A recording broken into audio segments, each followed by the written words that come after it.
radial, el periodismo escrito fue el que me atrajo y el que me acogió. Pues yo tuve que aprender a adaptarme al portátil, a la tecnología, el momento para poder escribir, para poder enviar las fotos, para poder enviar los textos. Los Juegos Olímpicos también son indiscutiblemente o han sido un escenario donde la tecnología pues ha demostrado su inmenso poder en todos los medios, ¿no? Ya te digo, en el organizativo y en el deportivo y en el periodístico, sea prensa, radio, televisión o prensa digital. El periodista deportivo actual pues goza de todas estas ventajas, diríamos así, ¿no?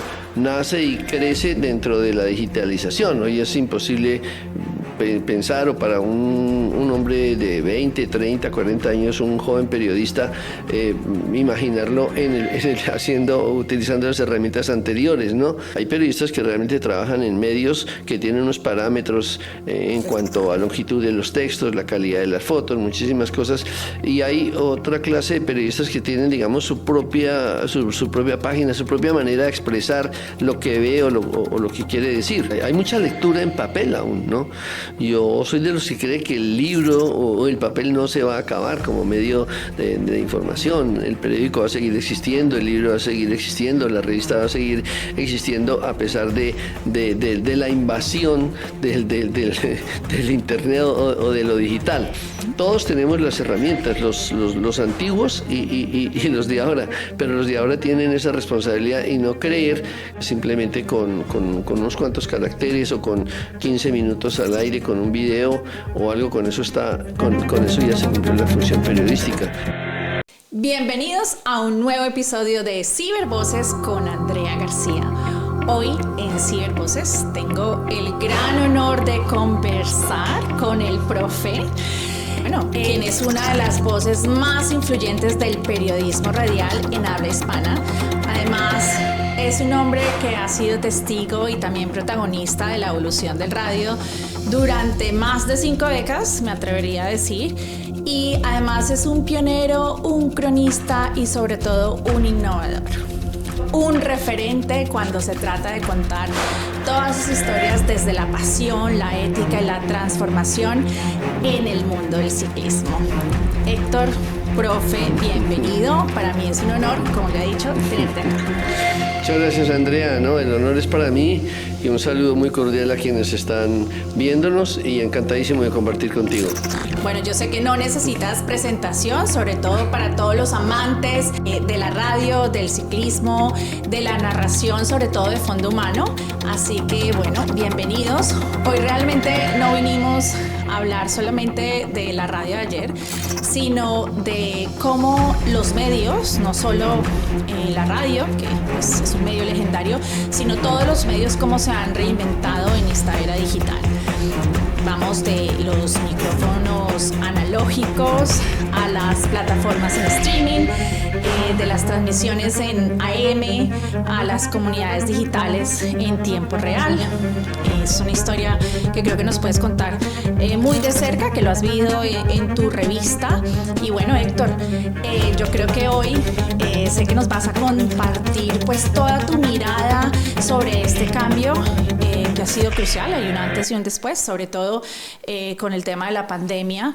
Y bueno, pues toda tu experiencia liderando toda esta transformación y tu visión, que creo que es muy importante, sobre todo para las nuevas generaciones, es primordial. Tiene una gran influencia que al final del día son nuevas generaciones que, como nosotros, también creen que la voz pues sigue teniendo poder. Así que bienvenido a tu casa, bienvenido a Cibervoces, y si quieres, empezamos. Está claro, con todo gusto, sí. Vamos a contarles pues una trayectoria, todo lo que ha sucedido a nivel de medios, la evolución, tanto a nivel de la prensa escrita como la radio, igualmente hasta la misma televisión, de la cual hemos hecho parte en algunos momentos. Con todo gusto. Bueno, pues ya que has mencionado el tema de la radio, si quieres nos puedes contar un poquito cómo has visto tú esa evolución desde tu experiencia, que son ya más de 50 años, yo creo. Sí. Cuéntanos un poco. Bueno, pues la radio ha sido uno de los medios más importantes de comunicación para Colombia, pero para el mundo igualmente, ¿no? y obviamente ha sido objeto de una evolución permanente y constante, gracias, digamos, a la transmisión de eventos deportivos, gracias a la creación de cadenas de radio, ¿no? Porque no ha sido solamente una radio, sino cadenas de radio. Hay países con cadenas radiales, como sucede en Colombia, por ejemplo, una cadena radial como RCN puede tener más de 100 emisoras en todo el país, una segmentación de radio musical, radio noticiosa, radio deportiva, y con el paso de los tiempos, gracias a las transmisiones deportivas y gracias también pues a las necesidades de transmitir eventos, tragedias, eventos políticos, eventos musicales, pues también la radio ha tenido que venirse reinventando, como se dice. Yo creo que la radio ha sido en ese campo pues ha adaptado rápidamente los cambios, ¿no? Se ha adaptado a los cambios y los ha aplicado, además, no voy a decir que rápidamente, pero sí en la medida en que se fueron presentando, ¿no? Así que... Perdón, te interrumpo, sí. ahí esos cambios, por ejemplo, en la transformación digital, ¿nos podrías dar unos ejemplos? ¿Tú cómo los ves marcados en la radio? Bueno, pues ejemplo, ¿no? Nosotros en cuanto a transmisiones deportivas de ciclismo y de fútbol, desde los estadios o desde las carreteras, siempre nos valíamos de líneas telefónicas que conectamos en unas consolas de transmisión, una consola y de retorno otra. Esas llamadas se dirigían hacia la empresa de telecomunicaciones del país, que era Telecom. Lo mismo vale para los demás países, ¿no? Y desde la empresa de telecomunicaciones del país, de Argentina, de Chile, de Ecuador, de Colombia, de la que fuera, se dirigía a las emisoras. Era como una llamada telefónica doble. Una desde el escenario donde estábamos a la central telefónica de la empresa de telecomunicaciones y de ahí al estudio de la cadena para la cual estábamos trabajando. Digamos que ese fue como el comienzo, el teléfono, llamémoslo así, el teléfono convencional, el teléfono de línea, y posteriormente ya pues con la llegada de las tecnologías, pues ya entonces pasamos precisamente a la radio digital, llamémoslo así, ¿no? Ya abandonamos la línea telefónica convencional, luego pasamos ya a la línea celular, a las consolas ya no las utilizamos más. El satélite fue uno de los grandes apoyos que permitió que la radio también cambiara sus sistemas de transmisión. Se abandonaron una serie de componentes que tenía la radio del ciclismo en carretera, por ejemplo, necesitaba de unos vehículos puestos por allí en las montañas para transmitir las señales de los vehículos que iban en carretera. Hoy ya no existen, hoy se tienen unas plataformas encima de los vehículos de transmisión y vía satélite se transmite. Así que yo diría que de esa radio, digamos, original, pasamos a la radio satelital y finalmente a la radio digital. Pasamos del AM al FM y así pues yo diría que la radio ha avanzado con los tiempos y eso ha beneficiado obviamente la calidad del sonido, ha beneficiado el trabajo de los periodistas de quienes trabajamos en ese campo y se ha beneficiado el oyente, que es el consumidor final de la radio. Y hablando un poquito también de radio, con todo el tema del internet, ¿no? Porque estas carreras de ciclismo, estás en varios días, varias semanas, llegas a un sitio, empieza la carrera, luego pues hay que movilizarse, ¿no? Cuando llegan. En todo ese proceso de transmisión, el internet, ¿no? Porque son muchas montañas Claro. al final del día. ¿Cómo has visto la evolución, el impacto de internet? Me imagino hablaste de los móviles, ¿no? Las SIMs que se compran, ¿eso ha sido suficiente? De pronto en alguna época tuviste que comprar varias SIMs, no sé, por el tema de la conexión. Quisiera que nos contaras un poquito sobre eso. Sí, como ya te dije, del teléfono público, del teléfono puesto, la línea telefónica puesta en el sitio de salida o llegada de un evento, pasamos entonces ya al teléfono celular, al satélite igualmente, ¿no? Al internet, que así definitivo ya hoy en día se transmite solo con el celular, o también hay algunos sistemas de transmisión. Hay unas pequeñas consolas como Conreps, como Quantum, que se valen de tarjetas de telefonía celular, y con el internet pues entonces ya es suficiente para trabajar. Eso eliminó las consolas, incluso los mismos vehículos de transmisión ya casi que no se necesitan, porque con una consola de esas o hay un sistema llamado PCNet, ¿no? ¿no? Que es, está en un USB el software del sistema, y en el computador, en un portátil, está el software de la emisora. Se conectan las dos cosas, donde tengas en los dos sistemas, donde hay internet, estás al aire como si estuvieras en el estudio. Puedes estar en el Japón, en Asia, donde quieras, transmitiendo, y es como si estuvieses en el estudio. Entonces yo diría que lo que más se ha perfeccionado aquí es precisamente la calidad del sonido y la facilidad también para hacer el trabajo de la radio. Súper emocionante todo eso que nos cuentas. Y bueno, si nos movemos a otro de los medios, ¿no? Si nos vamos a el papel, ¿no? El medio tradicional, antes de todo este tema digital. Sé que tienes una revista. Cuéntanos un poquito cómo ha sido todo ese proceso de transformación digital de la revista, que si no estoy mal, relanzaste de la mano de tus dos hijos, de Héctor y de Sergio, en el 2006. Cuéntanos un poquito qué significó también ese proceso para ti, ¿no? Y pasar de un medio impreso a una plataforma digital integral, sobre todo ese salto del mundo digital después de tantos años en la radio tradicional. Y aunque sé que nos has mencionado temas digitales, pues, ¿no? Ese salto del papel a lo digital, de YouTube, TikTok, Instagram, etcétera. Cuéntanos un poquito. Bueno, yo tengo la fortuna o el privilegio de haber incursionado también en la prensa escrita, precisamente para el periódico más importante del país, que es El Tiempo. Pues fue como mi primera incursión en el periodismo, ¿no? Antes que el periodismo radial, el periodismo escrito fue el que me atrajo y el que me acogió.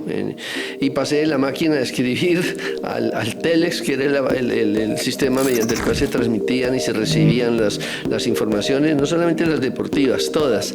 Y de ahí pues ya sí se pasó, diríamos, la clásica impresión, sea de periódico, de revista. Ya creamos y fundamos pues Mundo Ciclístico, que es una empresa, una revista especializada en ciclismo, una revista mensual, y durante cerca de 25 años pues estuvimos en ese mundo, en el mundo del periodismo, en el mundo del papel, en el mundo de la escritura, en el mundo del diseño, el mundo de la impresión, de la editorial, durante 25 años, porque eso era lo que había. Luego ya nos comenzamos a valer también de la aparición de los computadores para diseñar cada una de las páginas. Ya se hacía en una pantalla de computador, ya no era en una gran cartulina que había que con una regla dibujar el tamaño de la foto, el tamaño del texto. Ya se pasó precisamente al computador. Y de ahí pues obviamente ya en algún momento dejamos de hacer la impresa, hicimos un espacio, y mientras Sergio y Héctor se fueron a estudiar, y cuando regresaron, entonces ellos por su propia iniciativa decidieron retomar la empresa, pero ya no en papel, sino digital. Y yo diría que yo tuve que aprender a adaptarme al portátil, a la tecnología, el momento para poder escribir, para poder enviar las fotos, para poder enviar los textos. Y bueno, pues diría que fue un paso más bien rápido gracias a ellos, ¿no?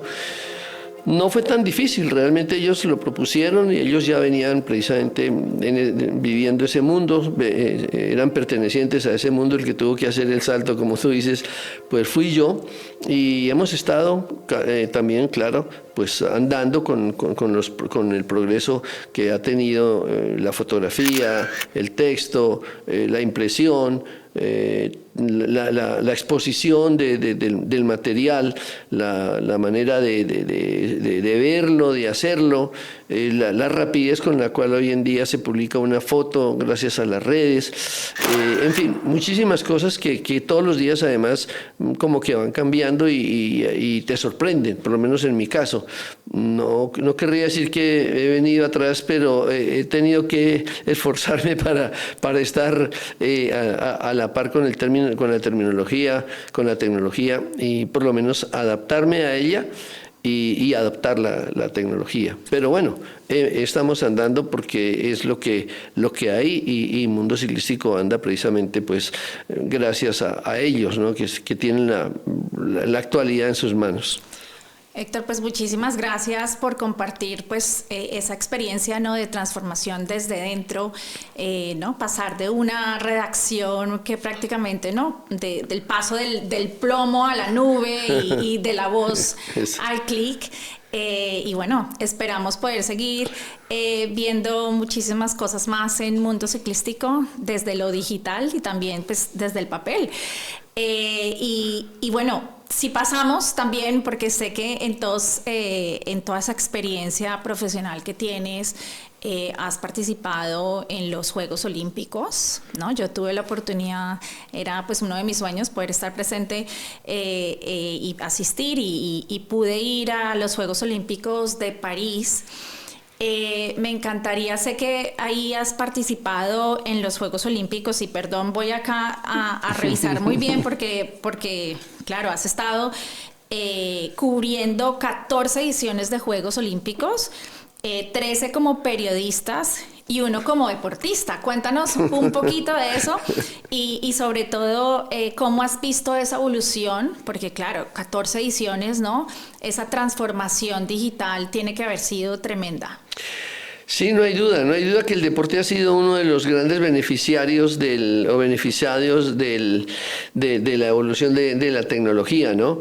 No solamente a nivel periodístico, sino también a nivel del desarrollo de los deportes, ¿no? La manera de cronometrar, la manera de medir, la manera de tener las marcas, de seguirlas a través de la televisión, por ejemplo, a través de hoy en día de las plataformas, pues es algo realmente impensable hace, no sé, 20, 30 años, no era posible ni siquiera imaginarse que eso iba a llegar.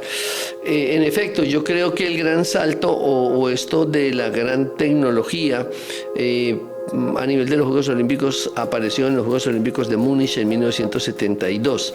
Allí es donde yo comencé a darme cuenta de que a través de computadores, que no eran unas máquinas inmensas, pero imprimían información que uno mismo le solicitaba, o había operadoras u operadores de esas máquinas que uno solicitaba X clase de datos actuales o históricos y se los entregaban impresos. Eso hasta ahí no era posible tenerlo, había que tener o libros o revistas de los juegos anteriores, y allí ya me di cuenta que esto iba rumbo a cambiar definitivamente. Y ya te digo, no solamente la parte periodística, sino la parte de la organización de los juegos, pues se ha visto realmente beneficiada gracias a la agilidad que le permite la tecnología, la sistematización, las acreditaciones, los resultados, las historias, el cronometraje tan exacto, tan preciso. Se pasó del cronometraje manual al cronometraje electrónico. No importa la competencia que sea, hoy en día es posible tener el resultado inmediato, incluso irlo siguiendo al metro, al kilómetro, al centímetro. Así que los Juegos Olímpicos también son indiscutiblemente, o han sido, un escenario donde la tecnología pues ha demostrado su inmenso poder en todos los medios, ¿no? Ya te digo, en el organizativo y en el deportivo y en el periodístico, sea prensa, radio, televisión o prensa digital. Efectivamente, yo basado pues también en esa experiencia en los Juegos Olímpicos, a mí me parece que el rol del periodista deportivo pues ha cambiado bastante, ¿no? Al final del día ya las personas no solamente se sientan al frente de un televisor, también están viviendo esa experiencia, como tú dices, multiplataforma, ¿no? No solamente en plataformas como TikTok, las nuevas generaciones, el Instagram, pero pues también vemos que es muy interactiva y muy personalizada. Desde tu experiencia, ¿cómo ves esa transformación del periodista deportivo con todo el tema digital? Bueno, yo creo que el periodista deportivo actual pues goza de todas estas ventajas, diríamos así, ¿no? Nace y crece dentro de la digitalización. Hoy es imposible pensar, o para un hombre de 20, 30, 40 años, un joven periodista, imaginarlo utilizando las herramientas anteriores, ¿no? Por el contrario, es muy exigente. Hoy la misma tecnología, a pesar de lo fácil que les debe parecer a ellos, no lo es tanto, ¿no? Entonces, yo creo que es una generación que necesariamente tiene que tener como bagaje el uso de todas las herramientas, ¿no? Para saber cuál escoger y de acuerdo a su tema, de acuerdo a su especialidad, qué es lo que quiere hacer, con qué inmediatez además lo quiere hacer, cuáles son las exigencias de su medio, ¿no? Porque hay periodistas de periodistas también, ¿no? Hay periodistas que realmente trabajan en medios que tienen unos parámetros en cuanto a longitud de los textos, la calidad de las fotos, muchísimas cosas, y hay otra clase de periodistas que tienen, digamos, su propia página, su propia manera de expresar lo que ve o lo que quiere decir.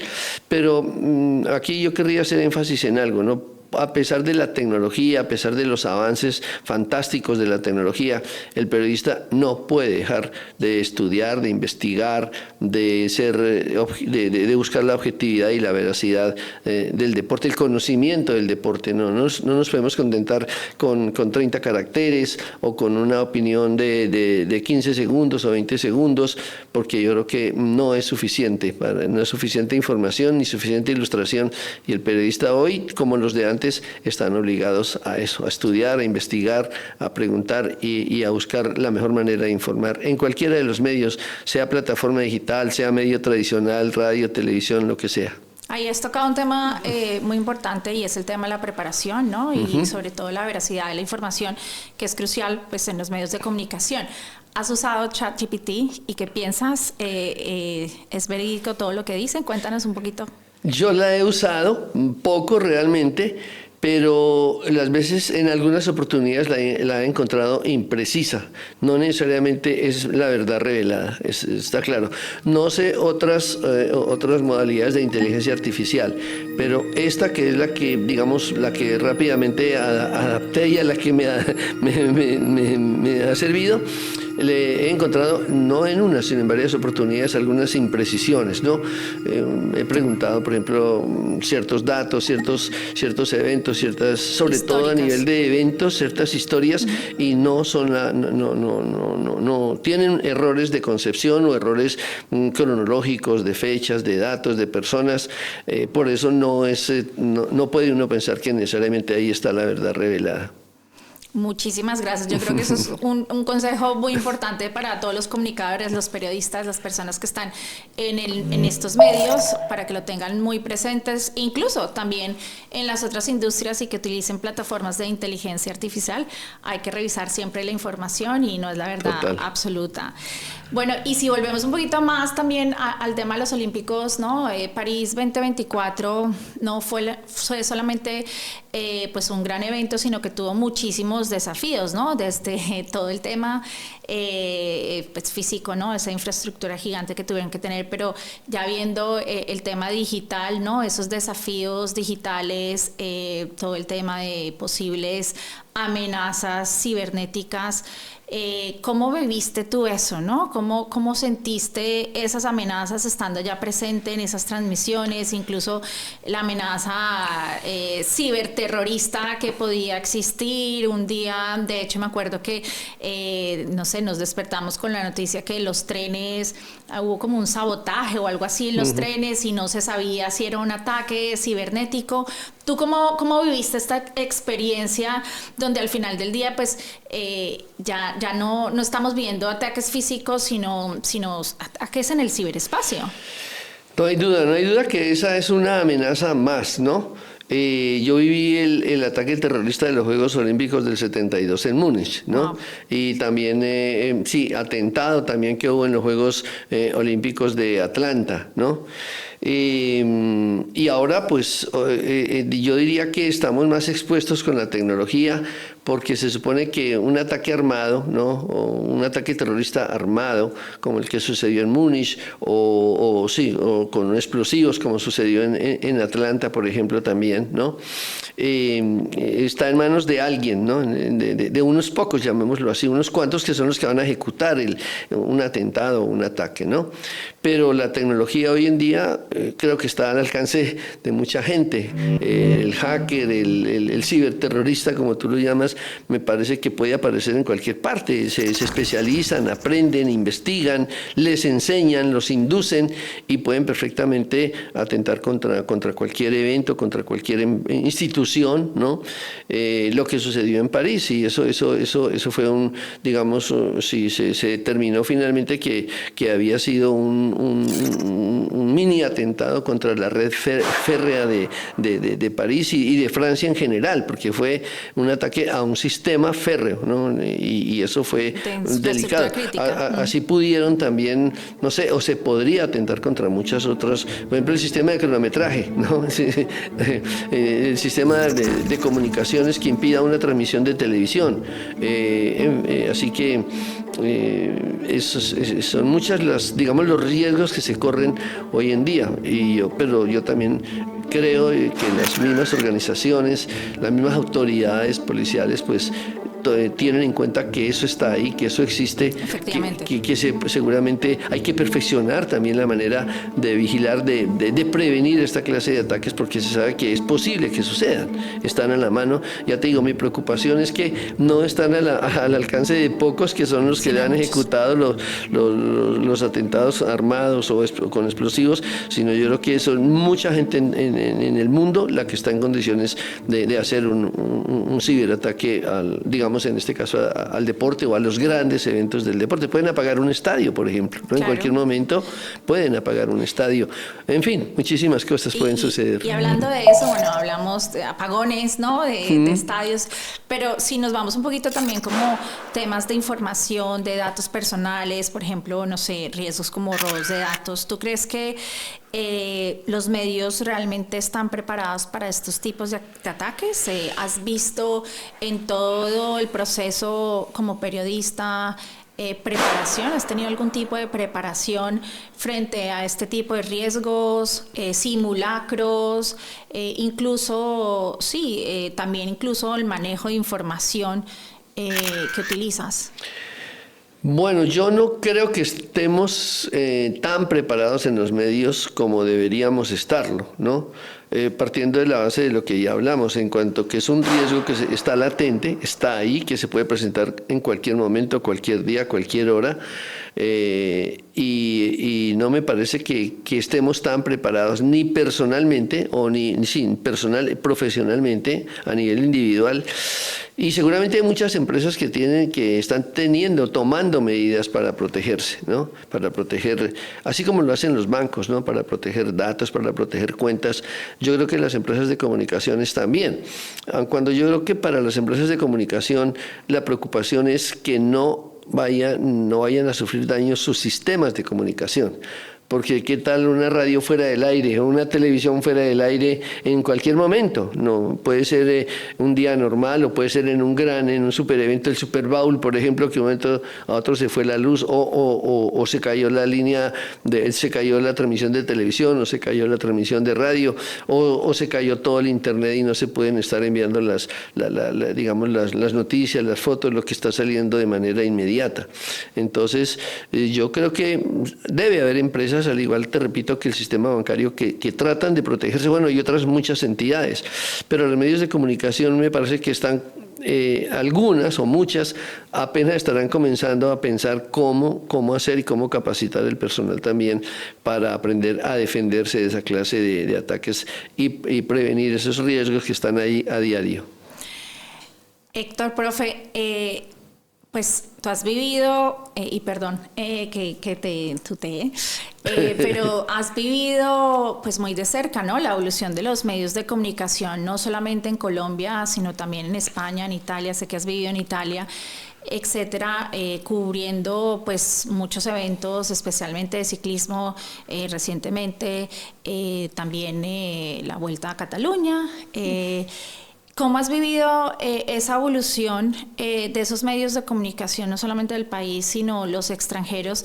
Y quizás me gustaría más, quizás eso enfocarlo más sobre esas lecciones que trae la historia para los nuevos comunicadores, sobre todo en esta era digital. Bueno, yo creo que la historia está ahí, ¿no? La historia está tanto en las redes, bueno, todavía en las bibliotecas, de muchas maneras, los libros, las revistas, porque todavía se siguen imprimiendo muchas revistas, digamos, de índole deportiva y hay mucha lectura en papel aún, ¿no? Yo soy de los que cree que el libro o el papel no se va a acabar como medio de información. El periódico va a seguir existiendo, el libro va a seguir existiendo, la revista va a seguir existiendo a pesar de la invasión del Internet o de lo digital. Entonces, pues yo diría que la historia le corresponde al periodista, ya te lo dije, investigar, averiguar, estudiar el tema sobre el cual va a tratar, el personaje sobre el cual va a tratar. Hay países más adelantados, obviamente, que otros, ¿no? en ese campo. Aquí en Europa, a nivel de medios, uno puede palpar fácilmente, digamos, la ventaja que tienen. O sea, más rápidamente asumen la tecnología, por costosa que sea, también porque llega más rápido el conocimiento, llega más rápida la posibilidad de aplicar la tecnología. Muchas veces nace para todo el mundo, pero no todo el mundo tiene acceso a ella, o por falta de conocimiento, por falta de recursos económicos, sea personalmente o empresarialmente. Entonces, obviamente aquí y en el continente americano, pues Estados Unidos y Canadá seguramente asumen todo más rápidamente que el resto de países, pero finalmente cada quien se tiene que ir adaptando, más tarde o temprano, pero tiene que ir asumiendo que ese es el mundo, como dice un amigo, el mundo que nos tocó vivir y hay que vivirlo. Y basado pues en toda esa experiencia y la evolución que has visto, ¿no? A nivel mundial en los medios, ¿qué consejo le das a los jóvenes que quieren incursionar en el mundo periodístico y sobre todo hoy en día, ¿no? Que vemos muchos influencers, personas que de pronto toman el micrófono, ¿no? TikTok, etcétera. Desde la experiencia y sobre todo desde la importancia, ¿no? que tiene el transmitir no solamente noticias, eventos, sino información, ¿no? y las formaciones que personas como el profe pues tienen. Bueno, mira, yo creo que el periodista de hoy, pues ya te lo he dicho, tiene una enorme responsabilidad. El periodista, el que de verdad está calificado como un periodista, de pronto trabaja en un medio específico, en un medio reconocido. No tiene que ser el periódico, ni la emisora, ni la televisión más importante del país o del mundo, no. Un medio específico que tiene un reconocimiento entre sus lectores o entre sus televidentes o entre sus oyentes, ¿no? Ese periodista tiene un compromiso consigo mismo, con su empresa y con el oyente, con el televidente o con el lector. Eso lo obliga de antemano, pues, primero que todo, a estudiar permanentemente, ¿no? No solamente residir en la Universidad del Cartón y ya me puse a trabajar. Hay que estar diariamente, porque diariamente están pasando cosas, están mejorando cosas, están sucediendo cosas que hay que saber describir, saber relatar, tener los argumentos necesarios para informar de la mejor manera. Todos tenemos las herramientas, los antiguos y los de ahora, pero los de ahora tienen esa responsabilidad y no creer, como ya te dije también, que simplemente con unos cuantos caracteres o con 15 minutos al aire, con un video o algo, con eso ya se cumplió la función periodística. Tal vez se cumple con una mínima parte de lo que debe ser una verdadera información. Yo creo que el consejo es no contentarse con tan poquito, sino tratar de ahondar un poco más. Y si comenzaras hoy desde cero, ¿volverías a elegir la radio o quizás empezarías con TikTok? Esa es la pregunta del millón.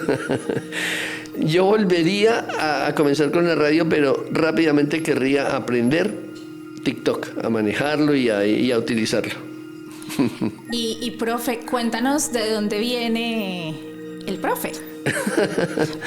Porque a ver, no, yo también crecí, pues, todo escuchando pues las emisiones y todos los eventos que estabas cubriendo y en Colombia, pues particularmente se habla mucho del profe, pero también hace unos días me quedé un poco sorprendida porque estaba viendo, no sé, bueno, no voy a nombrar medios, pero en uno de estos medios había una transmisión y me sorprendí porque dijeron, bueno, ahorita vamos a tener al profe, y dije, mira, pues Héctor, y fue otra persona, entonces me quedé un poco como, dije, pero profe, ¿de dónde? No entiendo, cuéntanos un poquito de dónde viene esta connotación. Bueno, yo voy a decir que desafortunadamente, pues hay muchos que se gradúan como profesores o los gradúan sin haber estudiado para ser profesores, ¿no? Yo, en efecto, yo soy un profesor de educación física. Yo estudié 4 años en la Universidad Pedagógica Nacional de Bogotá. Mi cartón dice licenciado en educación física y deportes de la Universidad Pedagógica. Hice un máster como entrenador de ciclismo en Escuela Centrale del Sport en Roma. Entonces, diríamos que me queda difícil aceptar que eso en mi caso es un apodo, ¿no? Eso me lo tienen que decir porque yo soy eso. Inicialmente soy un profesor que luego abrazó la profesión del periodismo, ¿no? Entonces, sí, viene desde siempre, diríamos, más bien eso es un reconocimiento inicial a quien realmente es profesor. Bueno, tal vez por la fuerza de la costumbre, los hábitos, pues hay muchos que hoy se acuestan siendo exdeportistas o alguna cosa y al otro día amanecen siendo profesores, ¿no? Pero bueno, siempre he abogado por el respeto a quien de verdad estudió para que lo puedan hombre y mujer llamar profesor. Muchísimas gracias, profe, por este espacio, por contarnos desde la experiencia todo el proceso de transformación digital. Estoy segura que ha sido una experiencia increíble para todas las personas que nos están viendo, nos están escuchando en el día de hoy. Así que bueno, un honor de nuevo tenerte por acá y bueno, quisiera terminar, si me permiten, yo creo que con unas estadísticas que son súper importantes, que han cambiado desde mi perspectiva. Yo creo que pues la era, digamos, de los medios, ¿no? Sobre todo con lo que vivimos en la pandemia, ¿no? Hoy hemos hablado un poco no solamente de la evolución y la adaptación y de la pasión de contar en la radio, sino que también pues hemos visto cómo es fundamental prepararnos para la transformación digital, los riesgos que vienen con la misma, y creo que pues dada esa experiencia que tuve tan cercana con los Juegos Olímpicos, me gustaría quizás resaltar, ¿no? Que bueno, los Juegos Olímpicos de Tokio, si no estoy mal,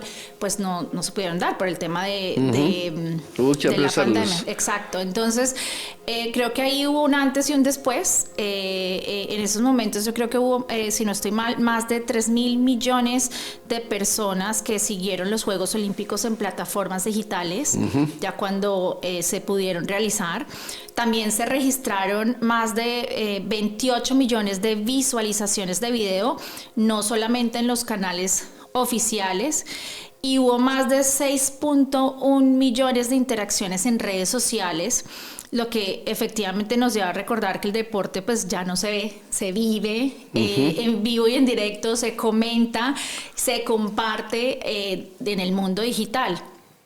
También creo que Si vamos al COI, acá dice COI, que es el Comité Olímpico Internacional. Sí, ellos tienen como un canal oficial. olímpico oficial. Y también tienen plataformas, ¿no? Entiendo que si vemos la diferencia de transmisiones y bueno, todo el tráfico que ellos tuvieron de los Juegos Olímpicos de Río, que fue en el 2016, a la parte, pues hoy en día, ese tráfico aumentó en un 139%. Sí. Viendo efectivamente ese punto de transformación digital que es muchísimo más tangible para nuestros oyentes y las personas que nos están escuchando, que fueron los Juegos Olímpicos de Tokio. Entonces, pues bueno, yo creo que al final del día esto realmente no es el futuro, es la realidad con la que estamos viendo. ¿Qué piensas de estas cifras que te mencioné? Que van a seguir creciendo, seguro, no hay duda, pues las que tú expones, imagínate, es entre una Olimpiada, la del 16 Brasil, 20 Tokio y 24 París, ¿no? Para el 28 tendremos un porcentaje pues superior a lo que nos estás en este momento informando, porque esa es la realidad, ¿no?